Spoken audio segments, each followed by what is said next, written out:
académicas, a todos que nos acompanham. Este é o Juriscast, a plataforma de debate interdisciplinar no campo das ciências jurídicas. Hoje vamos falar um pouco sobre direitos humanos e a situação atual de Moçambique. Por isso é que recebemos Wilker Dias, ele que é consultor, ativista e acadêmico na área de direitos humanos. Wilker, seja bem-vindo ao Juriscast, pode apresentar-se. Muitíssimo obrigado, Wilker Dias aqui, e vamos a isso, acho que temos muita coisa por falar. Ok, muito bem. Então, nós estamos aqui a conversar um pouquinho antes do nosso podcast iniciar, e o Wilker deixou escapar que tem um lançamento para breve do seu livro, que vai falar sobre um tema que é muito importante, apesar de não estar a ter, na minha opinião, o destaque que merece, que é a situação de Cabo Delgado.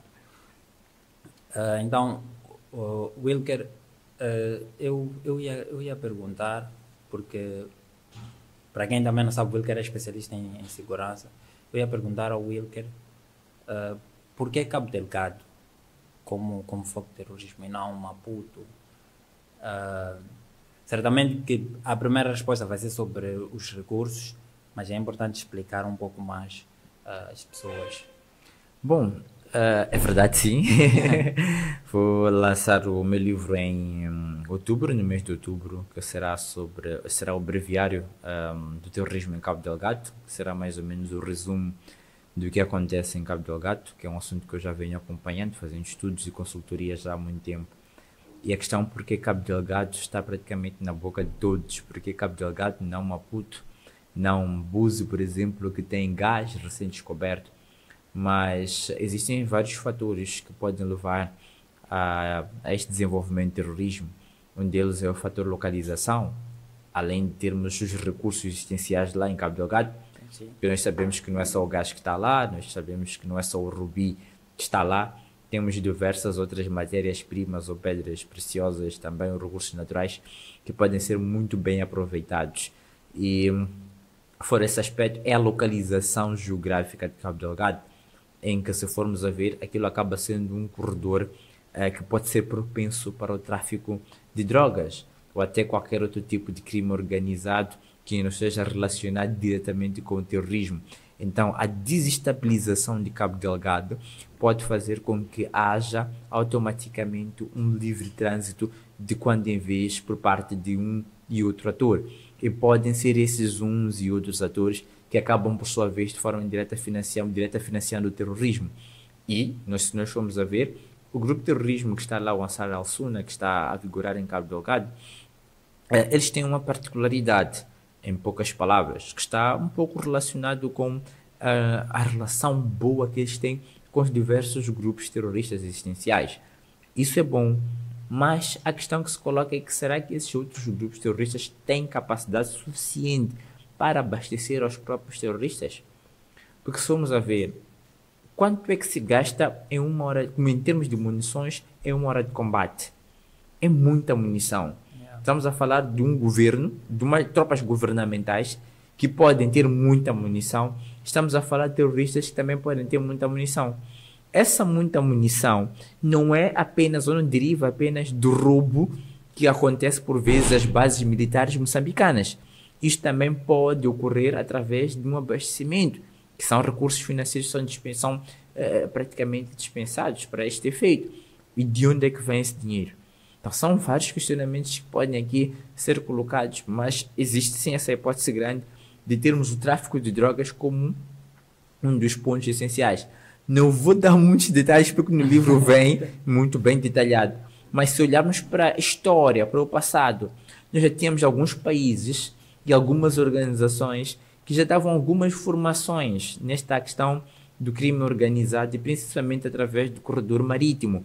E lá naquela região não é de hoje, já passa algum tempinho. Então é extremamente importante que nós possamos fazer essa análise e perceber que o terrorismo não é só pela questão dos recursos, porque há uma questão de base, fora a questão do porquê Cabo Delgado, que é Por que que os terroristas praticamente nunca vieram ao público e dizer o que de fato queriam?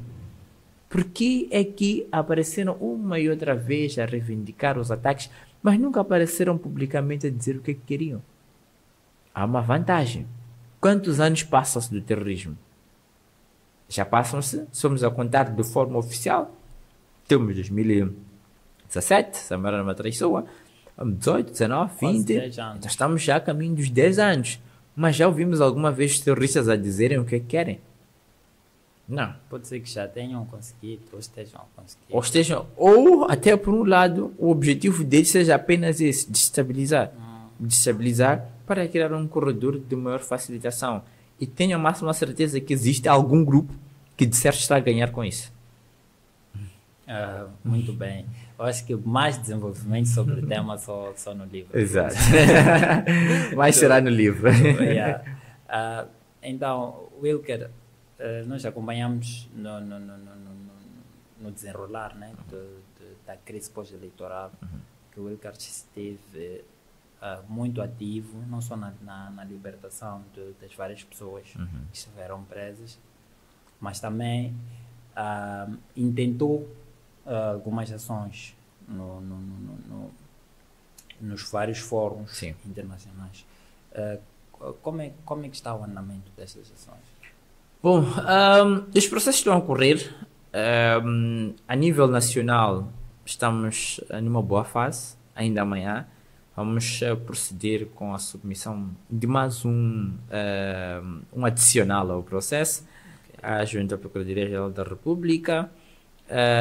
A nível internacional, há uma pressa por parte das pessoas também em ver este assunto resolvido, mas é importante esclarecer que desde o primeiro dia nós explicamos que, quando eu digo nós, falo de mim, o outro grupo de ativistas, outras organizações, nós explicamos que isto não é um processo fácil. As organizações internacionais por vezes levam mais tempo de ação, muito mais tempo do que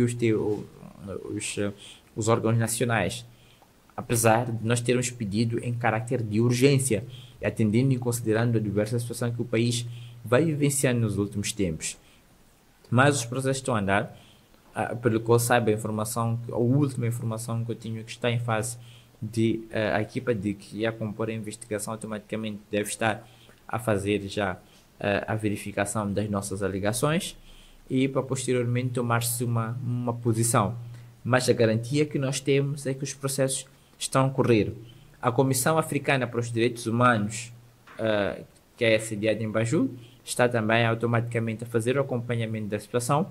Nós não paramos de fazer os reportes da situação para os diversos setores da comunidade internacional, inclusive o último atentado que se teve ao Joel Amaral, o MC Trufafá, como é conhecido. Temos também outros casos de detenções arbitrárias que nós estamos a verificar, porque ainda não pararam, elas continuam e de uma forma muito mais grave, o que é perigoso, porque as pessoas estão a ser recolhidas dentro das suas residências, à torta e à direita, estão a ser acusadas de montins, mas estavam a protestar, outros nem estavam a protestar. Tivemos o caso de uma moça que estava a cozinhar nas manifestações e ela foi agora detida e acusada de ser uma das líderes dos montins. Então são coisas do gênero que nós precisamos automaticamente cortar, e a melhor forma de cortar é usarmos o instrumento que nós temos, que é a sabedoria e a inteligência, e fazer valer aquilo que está consagrado na Constituição da República. Aliás, o atual governo, no plano quinquenal que foi apresentado, faz menção a esse aspecto, que é salvaguardar os direitos, justiça dos cidadãos. E para quando é que vai chegar esse direito? Se nós não fizermos pressão, automaticamente isto não vai acontecer. Então, é a nossa missão lutar por este lado até a sua concretização. Muito bem, muito bem, muito bem. E também nos aproximamos aos 100 dias de governação. Eu quero saber qual é a sua avaliação do desempenho. Eu acho que os 100 dias de governação tinham tudo para ser um verdadeiro sucesso e mudança de paradigma que nós vamos verificando atualmente. Mas isso não aconteceu. Por que isto não aconteceu? Porque faltou visão. Faltou visão. Quando eu digo faltou visão, faltou pegar o básico e incluir no programa de governação, nos 100 dias de governação. Podemos até reparar, se nós formos assim olhar e perguntarmos às pessoas o que mudou ao olho nu, quase ninguém vai conseguir te responder. Então, se nós estamos a partir de uma situação de instabilidade social, político e econômico, o que nós temos que fazer é desenvolver ações a olho nu. Quando eu digo desenvolver ações a olho nu, é, por exemplo, pregares um projeto que está ligado à habitação e incluires todos os estratos, por exemplo, da juventude. Porque tu não vais pegar um projeto de uma iniciativa privada e automaticamente vais colocar lá para os jovens e dizer que cada jovem, por exemplo, vai pagar 20 mil por mês ou 15 mil por mês. Não acha muito acertada a iniciativa do projeto para 6 mil casas? Quais são os jovens que estavam nas ruas? Quais são os jovens que estavam nas ruas? Primeiro ponto. Segundo, quais são os jovens que, por exemplo, foram a um bairro em Matutuine a pedir de participar da divisão de terrenos? Qual é o extrato social? Qual é o rendimento mensal ou semanal que essas pessoas têm?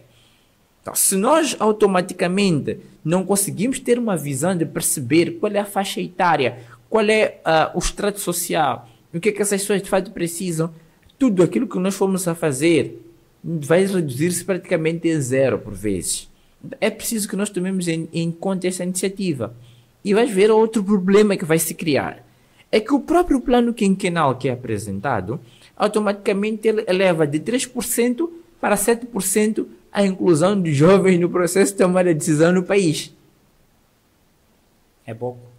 Extremamente pouco. Estamos a falar de um aparelho do Estado que está a entrar para um processo de obsoletismo. Ao mesmo tempo, estamos a falar de necessidade de desenvolvimento psicossocial, inovações, tecnologia e etc. Se nós automaticamente não pegamos jovens, que são muitos, com capacidade para poder preparar e posteriormente colocar em posições de tomar decisão, o que vai acontecer é que vamos estar a criar mais problemas e esse vai ser um barulho constante. Se repararmos, diz-se que vão ser nomeados por competências. Experiência. Quantos anos é que nós precisamos para ter experiência? Essa é a questão também que se coloca. Porque às vezes que nós vamos pedir emprego e dizem 10 anos de experiência. Alô, eu comecei a trabalhar agora com 18 anos, você está me pedindo 10 anos de experiência? Não faz sentido. Então, o que vai acontecer é isto. Nós temos jovens capazes, mas não temos mecanismos de identificação. Ou por outra, não temos mecanismo de desenvolvimento de confiança para com esses jovens. E quem tem que desenvolver mecanismo de confiança para esses jovens é o próprio Estado, é o próprio governo. Eles é que devem formar as pessoas. Tu vais ver, por exemplo, com a diplomacia em Moçambique. O que é que acontece com a diplomacia em Moçambique? Nós temos a melhor país, de uma das melhores do mundo. Mas estamos a entrar em decréscimo. Por que estamos a entrar em decréscimo? Porque estamos a colocar pessoas, primeiro por uma instância, por favoritismo partidário. Já estamos a esquecer, podemos até ter a questão de favoritismo partidário, o que acontece, mas existe um outro aspecto, que é a competência. Pode ser de um determinado partido, isso não é problema, desde que sejas competente, sim. E nós temos uma geração que está a vir. Essa geração que está a vir não está a ser formada para estar em pé de igualdade com esta geração que está a sair em termos de diplomacia em Moçambique, o que é extremamente perigoso. O meu reitor dizia-me que um médico pode matar uma pessoa, mas um diplomata pode matar uma nação automaticamente, o que é perigoso. Então é preciso que nós trabalhemos na capacitação, nas formações e etc. Muito bem, muito bem. O Wilker falou de mecanismos para a inclusão dos jovens na tomada de decisão. Quais seriam, na sua opinião? Aí teremos que fazer uma divisão por áreas, para nós podermos perceber como é que vamos incluir esses jovens. Se vamos olhar para tomar a decisão, como é que queres, por exemplo, na Assembleia da República, é um ponto. Tens que saber como é que vais incluir os jovens, mulheres, não sei o quê, na Assembleia da República. Será que vamos optar por leis em que vamos solicitar listas zebras, por exemplo, para a inclusão, em que tem um homem, uma mulher, um jovem, um deficiente, por exemplo, ou uma alternativa. Yeah. Então, se nós colocamos as listas dessa forma, pode ser uma forma de incluirmos também todos estes atores. Se vamos olhar, por exemplo, a nível do aparelho do Estado, nós também podemos não optar por ter apenas pessoas mais velhas lá, mas podemos começar a colocar uma regra, que a partir de hoje o Ministério da Juventude vai ser dirigido por um jovem, por exemplo, e um jovem com capacidade. Porque já tivemos cenários de sermos dirigidos por jovens, mas sem capacidade ou sem visão para a implementação daquilo que de fato o país precisa. Então, se nós colocarmos pessoas que não estão nessa faixa etária e automaticamente não sabem aquilo que o país precisa, estão centradas em ideias partidárias, é muito nocivo. Muito nocivo. Realmente é nocivo. Eu acho que quando falamos de direitos humanos, né?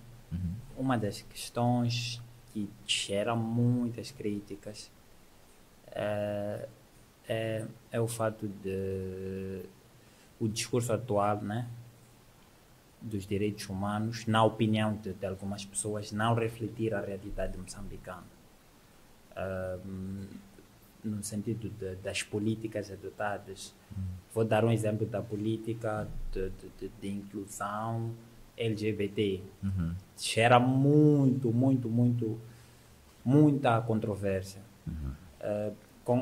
Partilha da mesma opinião que o discurso atual de direitos humanos não reflete a realidade moçambicana. Não reflete. Nós podemos dizer que Moçambique é defensor dos direitos humanos e etc., mas não reflete. É preciso que nós percebamos quais são os tipos de direitos que nós temos dentro dos direitos humanos. Nós, geralmente, quando falamos de direitos humanos, olhamos para a morte, olhamos para a comunidade LGBT, olhamos para os direitos dos deficientes, mas temos outros tipos de direitos também. Temos o direito político, o direito à participação política, está lá dentro. Então, é um conjunto de fatores. Direito à liberdade, não sei o quê, é um conjunto de fatores. E quando se fala da comunidade LGBT, é praticamente um assunto que uns fogem com a seringa, outros não. Porque está para alguns ainda relacionados com o conservadorismo que o país tem. A limitação psicológica que ainda verifica-se em mente de muitos. E por isso é que está ainda a ser uma luta para a afirmação da comunidade LGBT que é em Moçambique. Mas eu acredito que tarde ou cedo haverá esta aprovação da comunidade LGBT que é em Moçambique. Porque eu acredito que somos todos seres humanos, independentemente das nossas orientações sexuais, independentemente das nossas escolhas, do nosso valor monetário e etc. Somos todos humanos. E há que haver essa responsabilidade, esta percepção e acima de tudo, defender-se para aquilo que é a salvaguarda dos direitos de todos esses grupos. Muito bem. Eu acredito que se nós olharmos para a famosa pirâmide de Maslow, né? Na hierarquia das necessidades, primeiro temos aquelas necessidades básicas, que é o abrigo, a alimentação. Depois temos outras necessidades que são ligadas à autodeterminação. A crítica das pessoas é mais no sentido de nós como nação, ainda temos aquelas necessidades básicas, talvez estejamos a correr um pouco mais que as nossas pernas ao tentar afirmar esse tipo de liberdade. Não, eu acho que O que acontece é que não é o fato de nós como nação estamos a correr para afirmar esse tipo de liberdades ou não e etc. Há muita gente que está por trás do armário. Está por trás do armário com medo do conservadorismo que nós implementamos por vezes. Então, é um ponto disso, nós vamos perceber. Mas por um outro ângulo, se nós repararmos, estamos a tentar correr o que se diz, temos problemas de alimentação, temos problemas não sei o quê, mas esses problemas também fazem parte da comunidade. Nós não temos uma inclusão de outros grupos, outras minorias, é também um problema da sociedade. Estamos aqui hoje a discutir sobre inclusão da juventude. É um problema da sociedade, é um grupo. A juventude é um grupo. Vais olhar para as mulheres, estão a discutir a questão da inclusão, é um grupo. Vais olhar para a questão da comunidade LGBT, é um grupo. Vais olhar para os deficientes, é um grupo. Logo, essas minorias, ou a parte marginalizada, automaticamente também é que contribui para o desenvolvimento do país. É um dos setores que também contribui para podermos ter este dito crescimento econômico que nós verificamos e para eliminar a fome. Se tu defendes os direitos de uns e outros, automaticamente também estás a criar melhores condições de paz e harmonia e estabilidade no teu continente, no teu país. É isso que nós temos que ter em mente. Então, o Wilker defende a posição de que a proteção dos direitos humanos, nesse caso, não pode ser, vamos dizer, isolado. Todos nós somos iguais perante a lei. Então, todos nós somos iguais perante a lei. A lei não diz que, pelo fato de tu seres homossexual, por exemplo, tu não tens direito de fazer X ou fazer Y. Ela não diz. Desde que sejamos moçambicanos, temos direitos, os mesmos direitos. É isso que nós temos que ter sempre em mente. Todos têm o mesmo direito, independentemente de ou se. Muito bem. Uma outra questão meio controversa, que em alguns momentos acho que pode ser usada como uma narrativa para defender certas agendas. Algumas pessoas acreditam que os direitos humanos muitas vezes são um fator de ingerência em assuntos internos, né? No sentido de as várias organizações internacionais, em alguns casos, ditarem as políticas dos países, principalmente os países em desenvolvimento. Concordo, Maria, da mesma? Não, eu não olho os direitos humanos como um fator de ingerência. Pelo contrário, alguns países, alguns atores estatais usam esta narrativa para poder acobertar aquela que é a incompetência governativa. Sim. Então vão dizer que não, há uma mão externa, há uma ingerência por conta da questão dos direitos humanos. Pelo fato de tu estás a defender um grupo contra uma determinada injustiça, há um grupo que vai estar feliz, mas o grupo repressor não vai estar feliz. Por quê? Porque estás a abrir as mentes das pessoas para garantirem os mesmos direitos. E geralmente os grupos repressores, o que eles têm?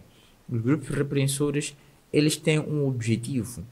O objetivo automaticamente pode ser a manutenção do poder por vezes para poder usufruir daquelas que são as regalias essenciais ou fácil acesso a uma ou outra coisa. Logo, os repressores não vão gostar quando surge uma pessoa, como o Wilker, por exemplo, em qualquer parte do continente africano, a defender os direitos do marginalizado. Por quê? Porque automaticamente pode ser um fator que pode constituir um perigo para eles, para os seus interesses. Logo, vão se abarcar em narrativas de que há uma mão externa para poder estabilizar. Então, a política tem muito dessas. Digo para os meus estudantes e repito que a política é um jogo sujo. E principalmente se formos olhar a nível interno e externo, há muita sujidade.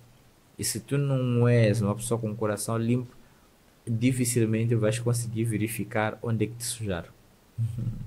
Ok.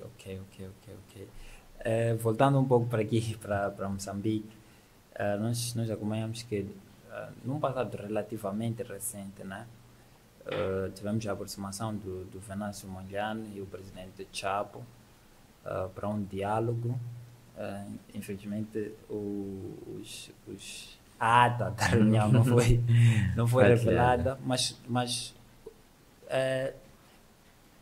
é otimista quanto a essa aproximação do Venâncio e do presidente Chapo. Eu sempre disse e repito, pode haver aproximação entre os dois líderes, sem problema nenhum. Mas é importante que os dois líderes façam os acordos, mas lembrem-se que existe a população aqui. E a população, automaticamente, se não tiver os seus problemas resolvidos, quem vai sofrer serão os dois atores. E o país automaticamente estará constantemente mergulhado numa instabilidade. Eles podem ser otimistas, podem fazer os acordos que quiserem, mas um outro fato importante será a comunicação. Está tudo em 4 copas, as pessoas não sabem de nada. Está-se a cometer o mesmo erro que é a falta de transparência. Nós estamos a sair de uma situação de instabilidade.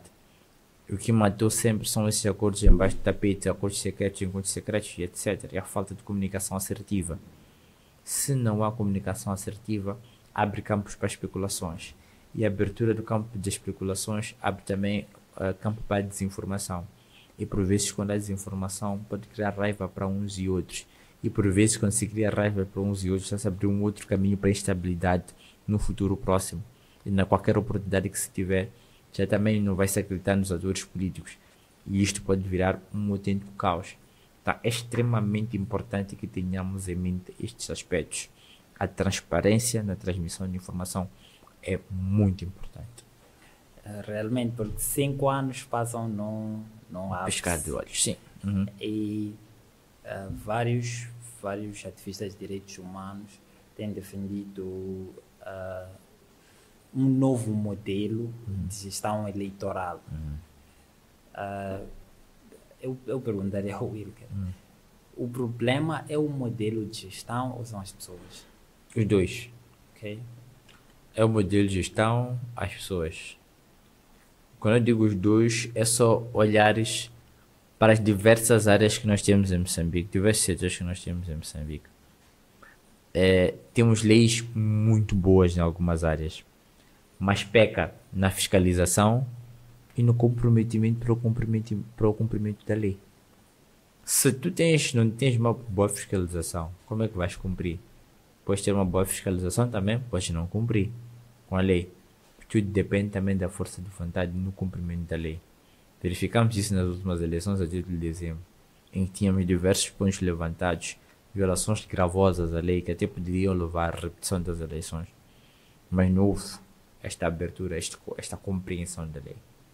Houve um pontapé enorme, gigante à lei. E até as pessoas perguntam, mas será que o nosso problema, por vezes, é o Presidente da República nomear a pessoa do Conselho Constitucional?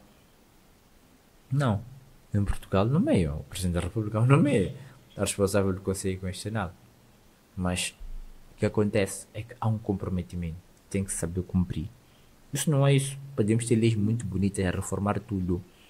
Mas aquele fator é importante. E outro é o fato de nós termos pessoas, vamos assim dizer, pessoas ou instituições que funcionam na base de partidos políticos. Se tu tens uma Comissão Nacional de Eleições que só tens partidos políticos, praticamente, estás a fazer nada. Tu vais olhar atualmente para este diálogo que estás a criar, temos a Comissão Técnica. Na Comissão Técnica tens 8, acho que, membros dos partidos políticos e 21 e 3 membros da sociedade civil. 3. Apenas 3. Haja pouco. Isso é muito pouco. Estamos a falar da sociedade civil. A sociedade civil de Rovuma Maputo é muita gente. E a sociedade civil sempre reclamou um espaço, se calhar, muito maior de intervenção. Então, são esses fatores que nós precisamos colocar na balança um bocadinho e perceber o que é que está a acontecer. Se é a lei ou se o problema são as pessoas. Mas eu vou nos dois. Parece haver como é que eu diria? um braço de ferro entre os partidos e a sociedade civil, no sentido de caminharem juntos para uma solução aos problemas de Moçambique. Concorda? O braço de ferro em que perspectiva seria? Na perspectiva de ninguém querer estar do lado menos ativo, né? Os dois querem tomar a dianteira. A sociedade Não, civil sim. é independente, imparcial, neutra. Não pode andar a reboque de nenhum partido automaticamente. Se anda a reboque a algum partido, não está automaticamente a fazer aquilo que a sociedade civil deveria fazer. A sociedade civil não anda a reboque de nenhum partido. E pelo fato de não andar a reboque de nenhum partido, ela tem o seu espaço. Por vezes pode haver um choque com alguns, um casamento com outros. Mas a sociedade civil é neutra, independente, imparcial. É assim que tem que continuar a ser. Mas, por vezes, nós temos algumas e outras que acabam minando isto, não é? Mas a sociedade civil tem que seguir esse caminho. Neutralidade, imparcialidade. Muito bem. Um dos problemas que tem ganhado mais, tem se disseminado com mais rapidez em Moçambique é o crime organizado. Temos a questão dos tráficos, temos a questão do tráfico de órgãos, temos a questão dos raptos e muitas vezes não temos a responsabilização dos autores, vamos dizer, dos mandantes, né? Eu não sei se o Wilker poderá já estar a responder isso, mas quais são as pessoas que estão por detrás destas questões? Temos agora a questão do tráfico de órgãos, E temos uma outra questão, que é o feminicídio. Okay. As mortes das mulheres, que nós verificamos. E a questão que se coloca é: há quanto tempo nós temos o feminicídio? Há muito tempo nós temos muitas mulheres a morrer. O que é que já foi feito? Já temos algum gabinete? O Ministério da Mulher, Gênero, antigamente, etc., apareceu a fazer campanhas. A polícia já apareceu a fazer campanhas públicas nas comunidades, a dar métodos de instrução de segurança? Não. É preciso que haja vontade dos atores envolvidos, não apenas da sociedade civil, em resolver esse problema. Porque se nós temos, por exemplo, o feminicídio que está aí à torta e à direita a gritar, nós temos que também ter mecanismos de poder avisar as pessoas, porque não é só abafar os casos, é preciso encontrar mecanismos de mitigação desses casos. E esta é uma forma. Se nós criarmos campanhas de prevenção, idas às comunidades, nós vamos conseguir ouvir muitos problemas que se calhar não existem. Vamos olhar para os raptos, por exemplo.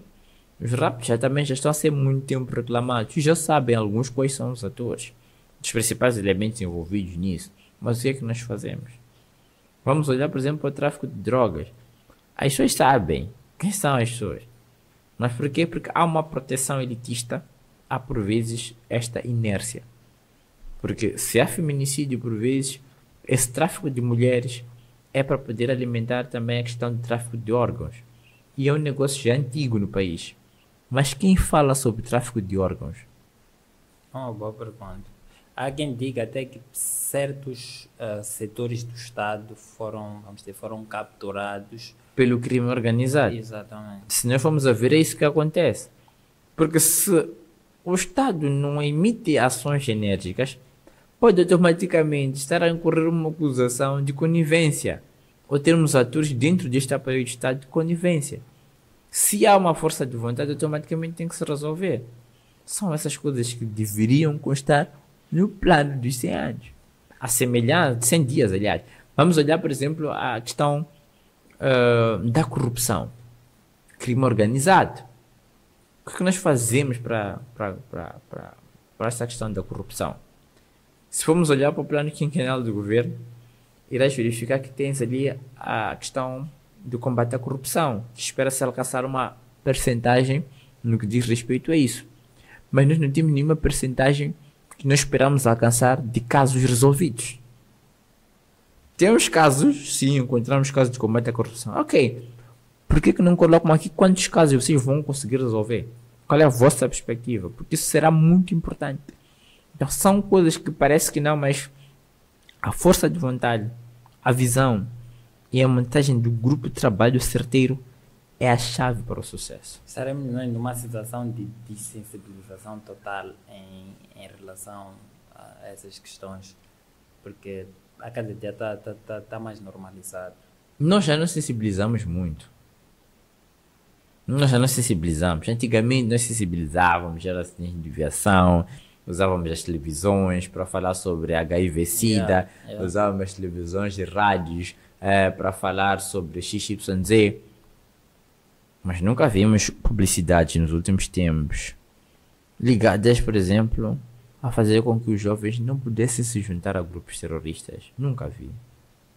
Nunca vi publicidade, por exemplo, para travar-se o feminicídio, estratégias, métodos de prevenção, não sei o quê. Não vi. Métodos de segurança para a circulação na via pública. Não vi. Mas combate à corrupção nos últimos tempos também não há.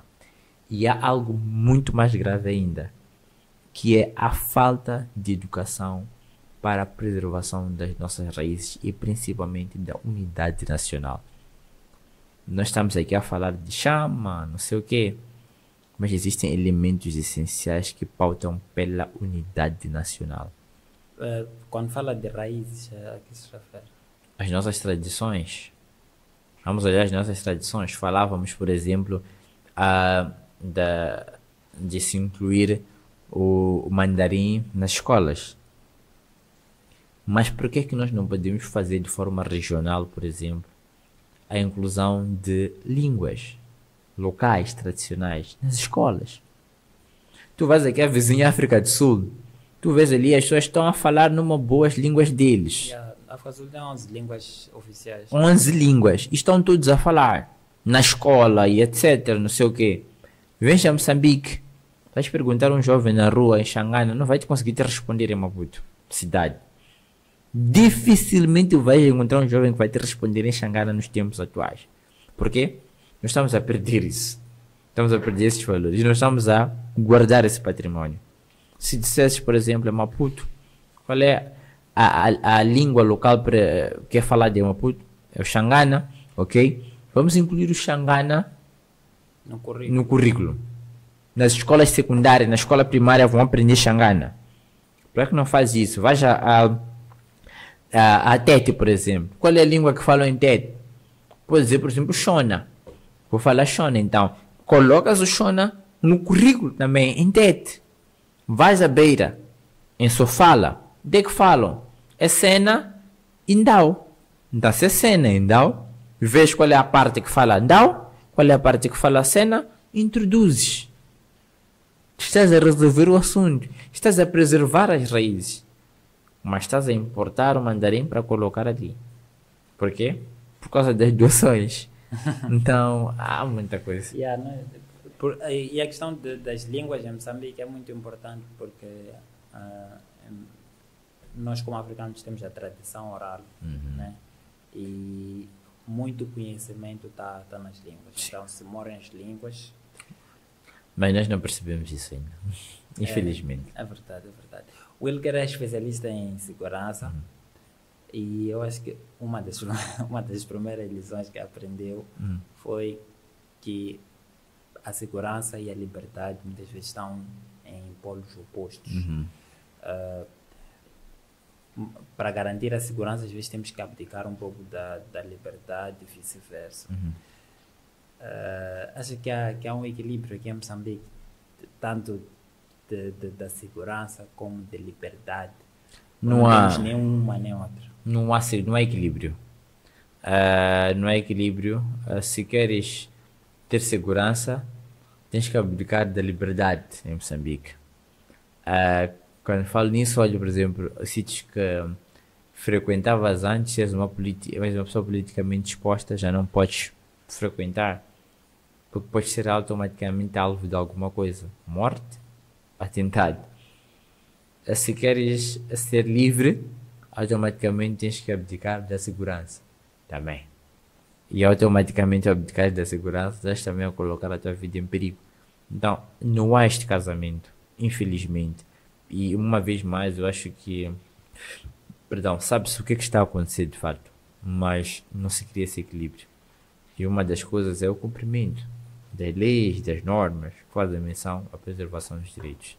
Isso é que não está a ser cumprido. Fala-se de falta de vontade política. Sim. para Essa é a chave. Ok. Eu acho que uma outra questão que de certa forma estaria ligada a essa seria, alguns chamam de elitização dos direitos humanos. Eu não concordaria muito com esse termo, mas é no sentido de muitas vezes as camadas sociais, vou dizer mais baixas, Sim. Não poderem envolver-se em ações ligadas aos direitos humanos porque não tem como se defender no caso de alguma perseguição. Concordaria que há uma elitização dos direitos humanos no sentido de que as camadas mais baixas não. As camadas mais baixas são as que vão à rua e sem medo. As camadas média e alta do país é que não vão à rua porque têm medo. Medo, por um lado, de serem conotados, entre aspas, como opositores e não estão a defender um direito. Outro lado, de medo de perder os seus negócios porque tem uma boa relação com quem está no poder. E automaticamente esquecem-se que hoje estão a matar a mim, estão a matar a minha família, mas qualquer dia podem matar a eles. Aí a preservação dos direitos humanos, a luta dos direitos humanos não pode ser apenas para um grupo, para a minoria. Não. A luta pelos direitos humanos tem que ser para todos. Porque são depois a classe média e alta que vai um dia começar a reclamar e vai querer os seus direitos. Mas aí vai ser tarde. Porque a classe baixa já não vai conseguir, não vai em nenhum momento alinhar com a classe média alta e vai dizer que são traidores. Então é importante que haja um equilíbrio quando se fala de direitos humanos. Mas parte também do pressuposto de que o ser humano é egoísta por natureza. E quanto mais poder tu tens, mais egoísta e arrogante tu ficas. E é perigoso. Realmente é perigoso. Moçambique é um país rico em recursos. Eu tive a acompanhar notícias que davam conta que, a nível da África, nós somos o sexto país produtor de gás, gás liquefeito, e também, a nível da África, somos o terceiro país com a maior reserva de carvão mineral.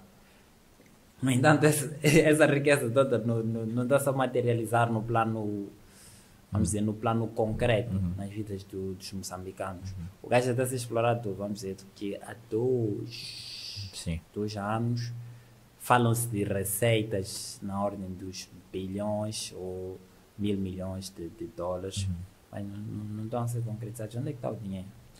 É essa questão que se coloca. Onde é que está o dinheiro?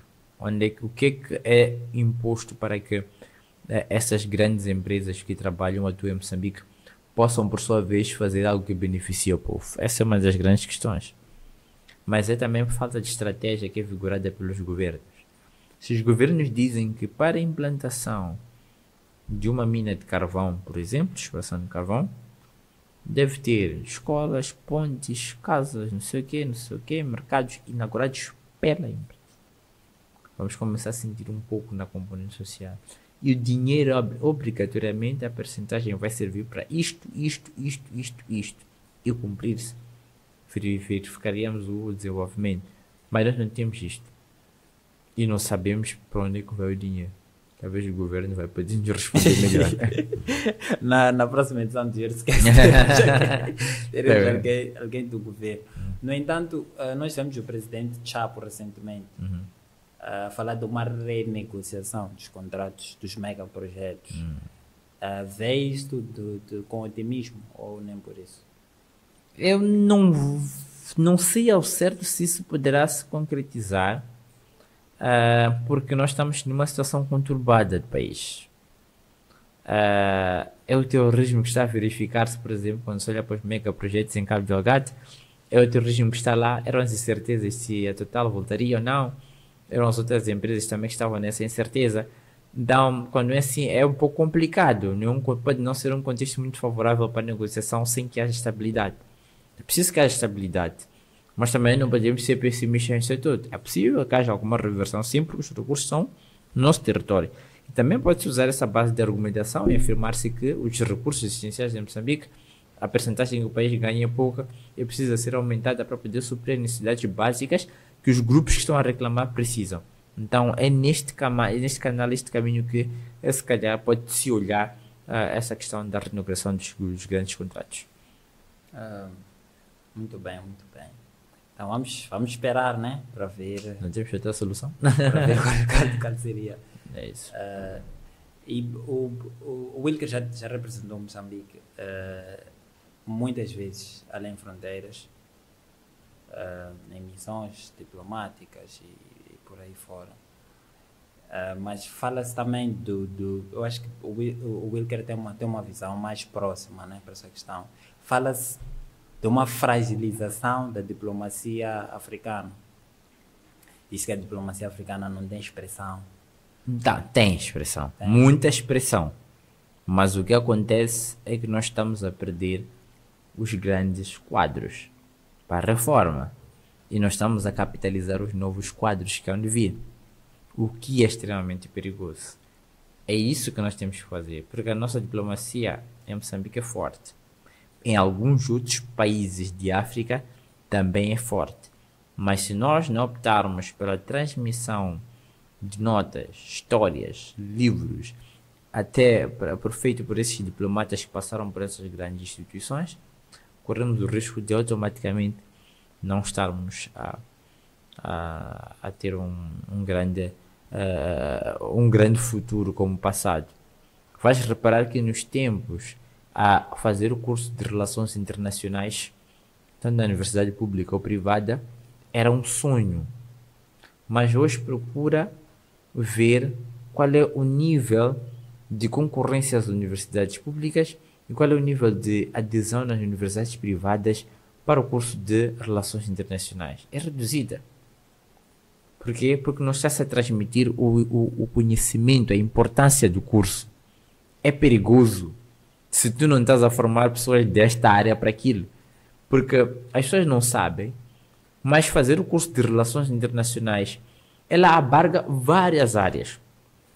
Tens a área do direito, tu aprendes ali.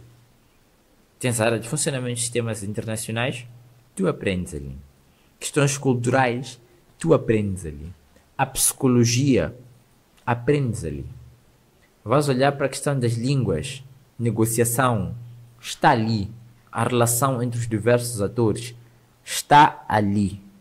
Então, se tu não tens isso a ser formado nas escolas, vais pegar alguém de uma área que não tem, se calhar, conhecimento, domínio, vais colocar ali. Vais colocar pessoas para agradar ali, a pensar que aquilo é uma coisa qualquer. Mas diplomacia não é uma coisa qualquer. As relações internacionais não é uma coisa qualquer. E isso é que precisa ser salvaguardado. Então, o que nós temos em qualidade, não temos em quantidade. Estamos a perder a quantidade. A qualidade e a quantidade. Mas será que, vamos dizer, o aparelho diplomático tem capacidade para absorver? Nem todos. É preciso que nós compreendamos que nem todo mundo que fez as relações internacionais é diplomata. Nem todos. Diplomata quem é? São aqueles que vão à representação de um determinado Estado em alguma ação externa. Neste caso em concreto, vamos assim dizer, podemos assim dizer, interna ou externa, etc. Mas tem ali os seus próprios estatutos para ser considerado um diplomata. Não é qualquer pessoa. Pode ser representação de Estado, pode ser representação de uma organização internacional. São diplomatas. Se tu pegas alguém que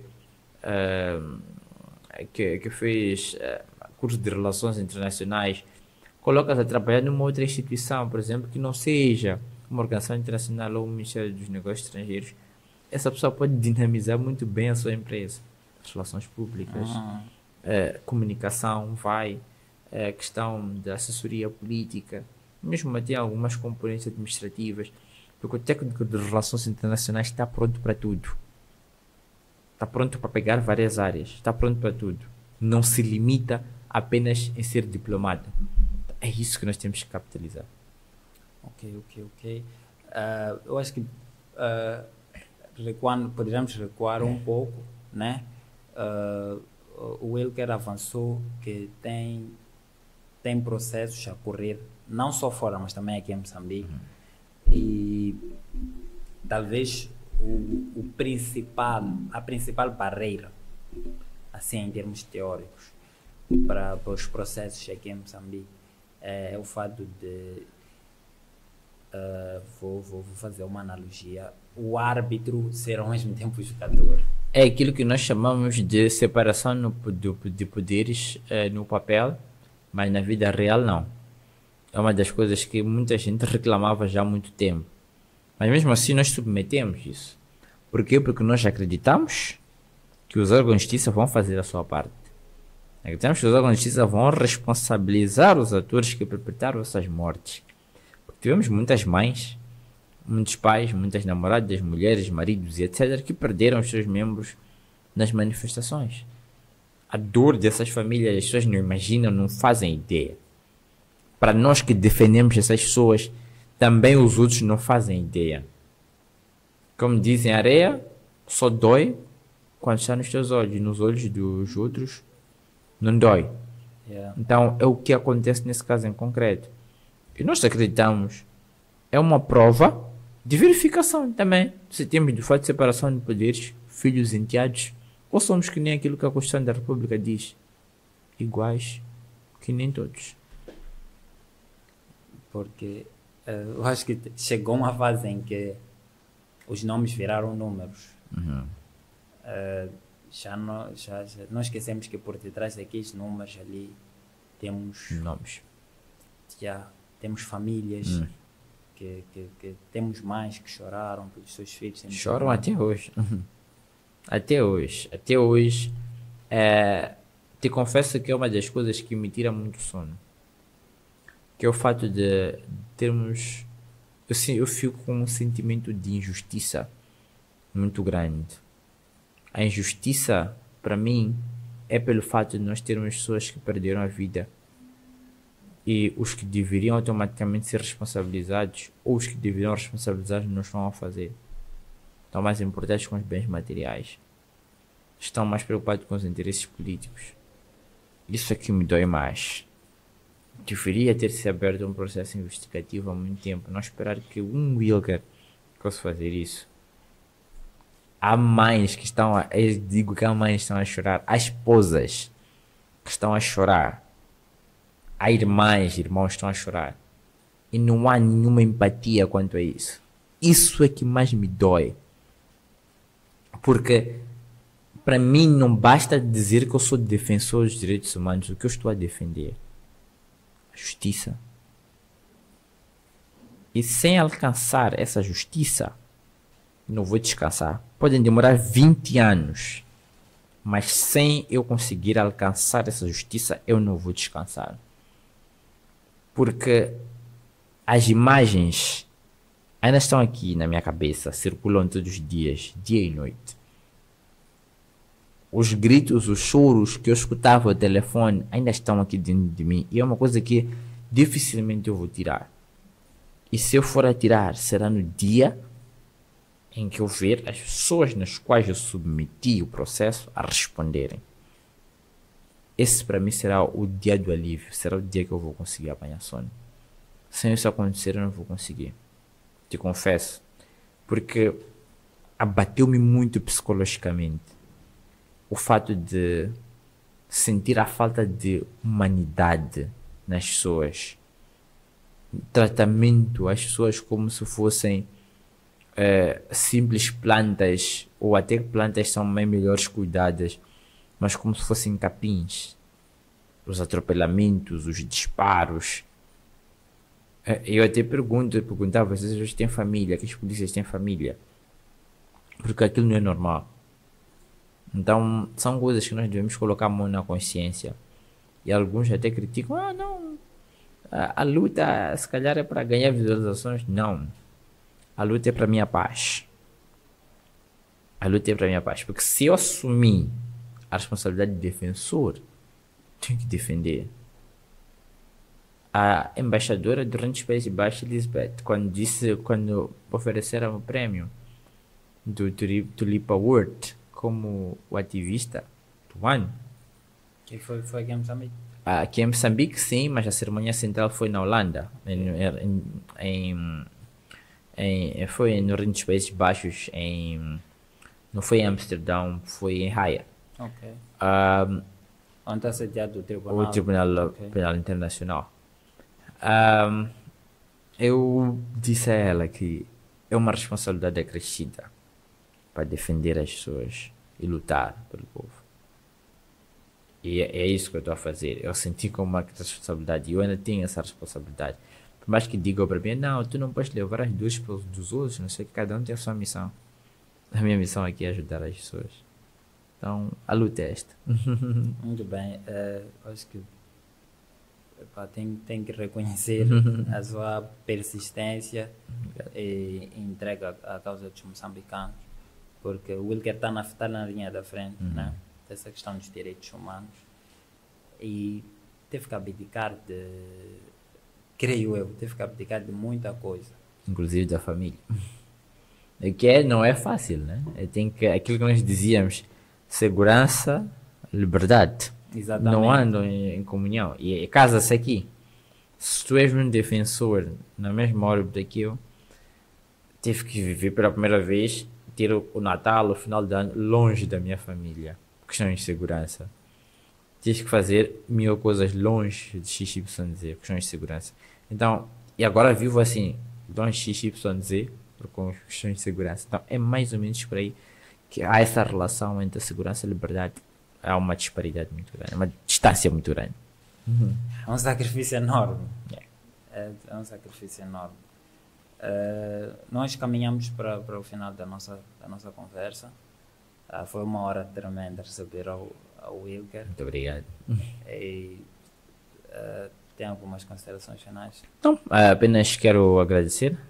Espero que tenha transmitido alguma coisa útil e endereçar-vos muita força para que continuem com mais pessoas de diferentes pontos a trazerem pontos de vista que será extremamente importante para o desenvolvimento e a abertura da mente humana.